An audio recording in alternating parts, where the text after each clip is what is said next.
അപ്പം ഞാനും പാച്ചക്കൊണ്ട് നാട്ടിൽ പോകുന്നു. രാവിലെ എഴുന്നേറ്റ് കാപ്പി സെറ്റാക്കിയപ്പോഴത്തേക്കും അവൻ എണീറ്റ് വന്നു.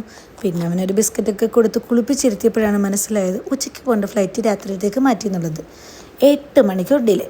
അങ്ങനെ രാവിലത്തെ ബ്രേക്ക്ഫാസ്റ്റ് കഴിഞ്ഞ സ്ഥിതിക്ക് ഉച്ചക്കത്തേക്കുള്ള പരിപാടി നോക്കാം. അങ്ങനെ കുറച്ച് റൈസ് ഞാൻ സെറ്റാക്കി, ചിക്കൻ അവനെ സെറ്റാക്കി, ഓരോ ഉറക്കമൊക്കെ പാസ്സാക്കി ഞങ്ങളിതേ പെട്ടിയെടുത്ത് ഇറങ്ങി. അങ്ങനെ അനന്ത് വരുന്നില്ല. അപ്പോൾ അവന് മുഖത്ത് ചെറിയൊരു വിഷമമാണെന്ന് തോന്നുന്നു. ആണോ അല്ലേന്ന് അവൻ തന്നെ പറയട്ടെ. അങ്ങനെ നമ്മൾ എയർപോർട്ടിലെത്തി കഴിഞ്ഞപ്പോഴത്തേക്ക് അതാ ക്യൂവിലെല്ലാം നിന്ന് ചെറുക്കൻ തിരക്കിയിട്ടില്ലാത്ത സഹകരണം ഉണ്ടായിരുന്നത് കൊണ്ട് അങ്ങനെ അങ്ങ് പോയി. അത്യാവശ്യം നല്ല രീതിക്ക് മടുത്തു ഒരു ചിക്കൻ കഴിഞ്ഞപ്പോഴത്തേക്കും.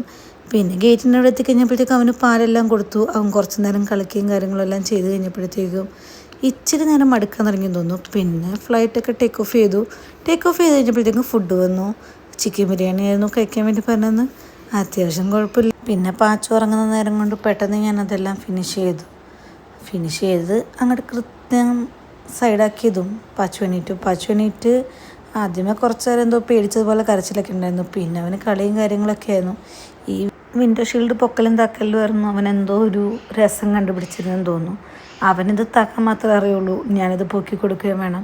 എൻ്റെ ഹെഡ്സെറ്റ് കയറുന്നതിന് മുന്നേ 2 കഷ്ണം ആയതുകൊണ്ട് തന്നെ എനിക്ക് വേറെ ഒന്നും ചെയ്യാനില്ലായിരുന്നു. അപ്പോൾ അവൻ്റെ താളത്തിനൊത്ത് തുള്ളുക എന്നുള്ളതല്ലാത്തൊരു ഓപ്ഷൻ ഇല്ലായിരുന്നു. അങ്ങനെ നമ്മളൊരു 2:30 ആയപ്പോഴത്തേക്കും എന്താ കൊച്ചിയിൽ ലാൻഡായിട്ടുണ്ട്. അങ്ങനെ വീണ്ടും കുറച്ച് നേരം നമ്മൾ അവിടെ ഇങ്ങനെ ഇരുന്നു. നമ്മൾ കുറച്ച് നേരം പാച്ചുകൂടം വീണ്ടും ആളൊക്കെ കുറഞ്ഞിട്ട് ഇറങ്ങാൻ വേണ്ടിയിട്ടെന്ന് പറഞ്ഞു. ആ ഫ്ലൈറ്റിൽ നിന്ന് ഏറ്റവും അവസാനം ഇറങ്ങിയത് ഞങ്ങൾ തന്നെയായിരുന്നു. അങ്ങനെ നമ്മൾ എമിഗ്രേഷൻ എല്ലാം പൂർത്തിയാക്കിയിട്ട് ഇത് ബാഗ് എടുക്കാൻ വേണ്ടി പോയപ്പോഴത്തേക്കും അവർ ക്ഷീണിച്ചോട്ടോ. ആ ഉന്തുന്ന ട്രോളിൻ്റെ മുന്നിൽ തന്നെ അവൻ കയറിയിരിക്കുന്നുണ്ടായിരുന്നു. നമ്മളങ്ങനെ ഇറങ്ങി ഒരു ചായയൊക്കെ കുടിക്കുക വിചാരിച്ചു നമ്മൾ വഴി നിർത്തിയതാണ്.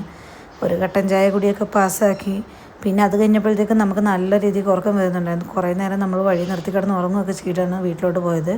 പാച്ചക്കുട്ടൻ സ്റ്റിൽ നല്ല ഉറക്കമാണ്. അങ്ങനെ നമ്മളിതാ വാഴപ്പള്ളി എത്തി. വാഴപ്പള്ളി മഹാദേവൻ്റെ അമ്പലം. അത്രയൊക്കെ തന്നെ. രാവിലെ 8 മണിയായപ്പോൾ വീട്ടിലെത്തി. ബൈ.